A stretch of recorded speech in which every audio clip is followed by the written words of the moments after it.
আমার সিনেমার একটা খুব ক্রিটিক্যাল জিনিস, একটা ইম্পর্টেন্ট সিকোয়েন্স যদি আগেই অন্য কারো মারফত বাইরে চলে আসে, তবে everything has become a part of promotion right now. তো আমার মনে হয় যে আমরা যত কিছুই বলি, আমি যত কিছুই বলি না কেন, আলটিমেটলি মানুষ মনে করবে যে any kind of promotion, any kind of publicity is a good publicity. একটা অনেক দিনের অপেক্ষা ছিল, অপেক্ষার একটা অবসান হয়েছে, কারণ আজকে থেকে আসলে দর্শকদের ফিডব্যাক পাচ্ছি, যে কারণে আপনাদের ফিডব্যাক পাচ্ছি, যে কারণে সিনেমা করা, যে কারণে একটা প্রজেক্টের সাথে এত লম্বা সময় অ্যাসোসিয়েটেড থাকা। তো আলহামদুলিল্লাহ, সব প্রশংসা আল্লাহ। এবং দর্শক এখন পর্যন্ত প্রত্যেকটা কাজ আমাদের গ্রহণ করেছেন। এটা আমাদের রেসপন্সিবিলিটি যে নেক্সট যে কাজটা আসবে সেটা যেন আগের কাজের থেকে আরও বেটার হয়। অন্তর্জাল টিমের লুমিন ক্যারেক্টারের এবং ব্যক্তিগতভাবে আমার লাইফের একটা ফিলোসফির জায়গাতে অনেক মিল আছে। আমাদের ট্রেলারেও ওই ডায়লগটা আছে এবং যারা সিনেমা দেখছেন তারা ওইটা বেশি রিলেট করতে পারছেন।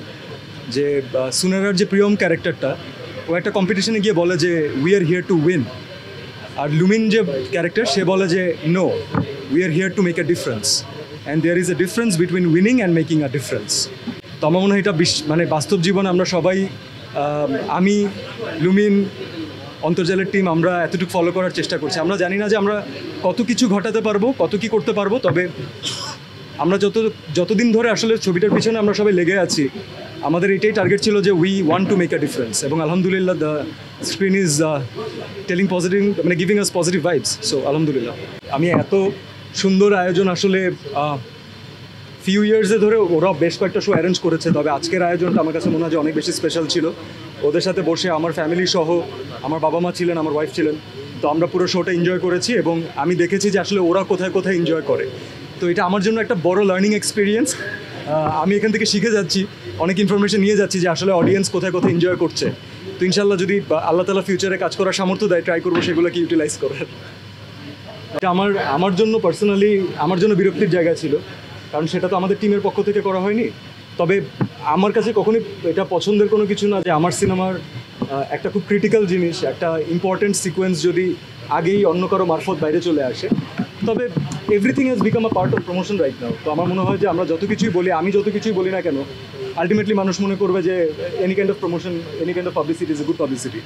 সো যেটা ভালো হয়েছে আজকে, যেটা আমি সিনেমা হলে ফিল করলাম, নর্মাল টাইমে এই সিনটা যখন স্ক্রিনে আসে তখন কতটা রিলেট করতে পারতেন দর্শক আমি জানি না, বাট এই জিনিসটা ভাইরাল হয়ে যাওয়ার পরে এখন যখনই সিকোয়েন্সটা স্ক্রিনে আসছে, everyone is cheering. I don't know Y, but everyone is cheering. So ভালো, তাদেরকে এন্টারটেইন করতে পারাই তো আমাদের উদ্দেশ্য। একটা নতুন বাংলা সিনেমা মুক্তি পেয়েছে, আপনারা সবাই সেটাকে প্রেজ করছেন, সাপোর্ট করছেন।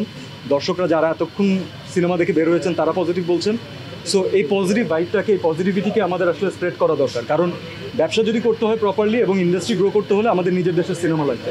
এক কথায় নিজের দেশের সিনেমা গ্রো করলে আমাদের পুরো ইন্ডাস্ট্রি গ্রো করবে। শুধুমাত্র দীপন দাদা না, আমার যে কস্টিউম ডিজাইনার, আমার যে প্রোডাকশন ম্যানেজার, আসলে সবার সাথে একটা ফ্যামিলি রিলেশন হয়ে ওঠে, কারণ 3 বছর কিন্তু কম সময় না একজন আরেকজনকে সহ্য করার জন্য। তো এই আনন্দ, এই ভালো লাগা, এই খারাপ লাগা, এই নিয়ে আমার মনে হয় যে আমাদের জার্নি। 5 বছর ওনার সাথে আমার অলমোস্ট কেটে গেছে 2টা সিনেমা করতে গিয়ে। প্রচণ্ড মেধাবী মানুষ, প্রচণ্ড একগুয়ে মানুষ, অনেকটা লুমিনের মতো। তবে জার্নিটা এনজয় করি, অনেক কিছু মনে রাখার মতো থাকে, কারণ একটা লম্বা সময় তো আমার বিগত কয়েক বছরে করা কাজের মধ্যে আমার মনে হয় সবচেয়ে আপন কাজ হচ্ছে পুনর্মিলনে। কেন আপন এটা আপনারা অনেকে জানেন। এটার একেবারে স্ক্রিপ্ট রাইটিংয়ের আগের স্টেজ থেকে একটা প্রজেক্টের সাথে জড়িত থাকতে পেরেছি এবং আমি খুব ইনভলভড হয়ে দেখতে চেয়েছি যে একটা সিনেমাকে আমরা কতটুকু আপন করে নিতে পারি। আর দর্শক কালকে রাত থেকে আসলে যেভাবে করে তাদের ভালোবাসা দেখাচ্ছেন, ইনফ্যাক্ট দর্শক, যারা অনেক কাজের ক্রিটিক, ডিরেক্টররা, বোদ্ধারা, আমার সাংবাদিক ভাইরা, তারাও আমাকে যখন পার্সোনালি বলছেন যে অন্তুর কোন জায়গা ভালো লেগেছে, পুনর্মিলনের ক্যারেক্টার, কার ক্যারেক্টারে হাসি এসেছে, কার ক্যারেক্টারে কেঁদেছেন, তখন এটা শুধুমাত্র ডিরেক্টরের সাকসেস মনে হয় না, এটা মনে হয় যেটা আমাদের সবার সাকসেস। এতটা আপন মনে হয়। তো thanks to Chorki, thanks to Mizanur Rahman Aryan, thanks to our team যারা আমাদের উপরে এই বিশ্বাসটা রেখেছে। আমি সবার কাছে কৃতজ্ঞ। Thank you so much.